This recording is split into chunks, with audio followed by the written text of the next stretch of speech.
மாலை கருக்கலில் சேலை ரவிக்கையை மாற்றியதென்னடி கோலம், கண் காட்டுவது என்னடி ஜாலம். மாலை கருக்கலில் சேலை ரவிக்கையை மாற்றியதென்னடி கோலம், கண் காட்டுவது என்னடி ஜாலம். சேலத்து பட்டென்று வாங்கி வந்தார் இந்த சின்னவரை போய் கேளும், கண்ணாடி முன் நின்று பாரும்.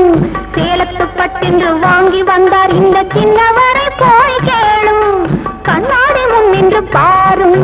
கன்னத்தில் என்னடி காயம், இது வண்ணக்கிளி செய்த மாயம். கனி உதட்டில் என்னடி தடிப்பு, பனி காற்றினிலே வந்த வெடிப்பு. கன்னத்தில் என்னடி காயம்,